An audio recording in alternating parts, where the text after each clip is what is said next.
थी रे भौजी? का हो गया? जवन तू घरे में करत करावत हुआ ना वो ठीक ना है। का हो गया रे भौजी? सुना बोला। चूल्हा फूकी फूकी खाना बनवली आयसवा कैला देवरू अब ते देवरानी घरे गय सवा लैला देवरू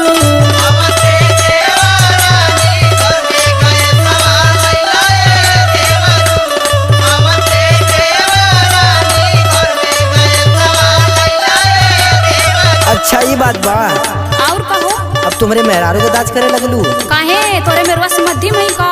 तो सुना, तू तो एकदम करिया पहले से झामर रहली रे भौजी। मोर में हरिया गोरा धुआं से सावर होई रे भौजी।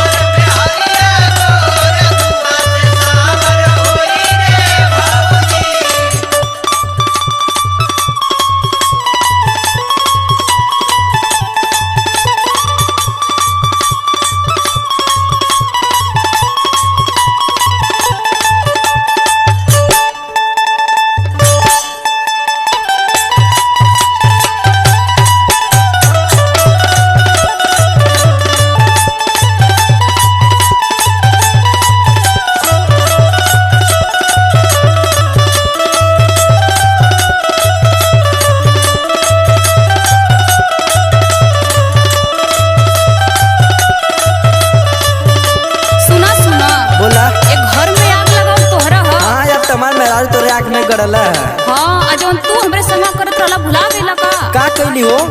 तोहरा चलते घर भर कौआ हकनी कहे देवरू कौआ अब जनी बोली हाँ बढ़ के ढेर सोहनी सुनाए देवरू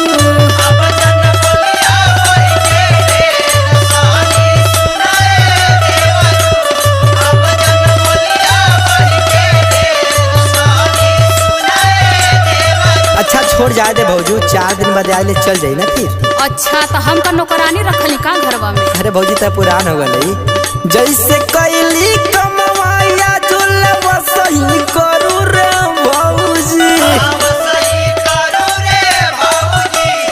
मोर में हरिया नहीं हर के सुकुआ रहिया रे भौजी।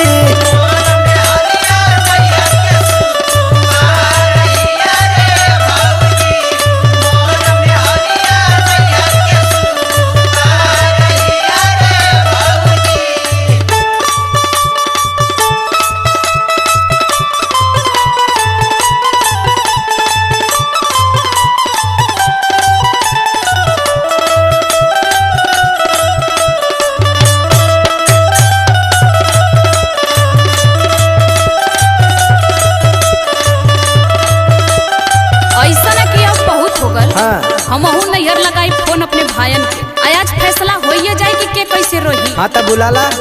प्रदीप सतीश के दे दे हबो रहनवा सुनाए देवरू और रहनवा मानव नाही प्रिंस तोहार कहनवा सुनाए देवरू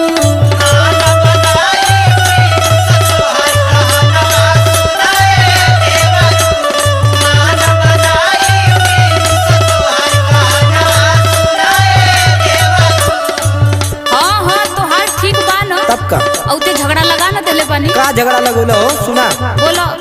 भइल बिया बिनाया बकनिया तना मारेलू बाबूजी।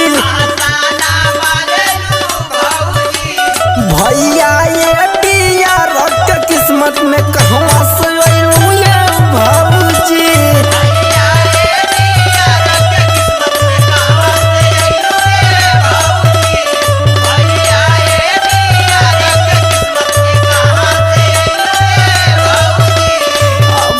देवा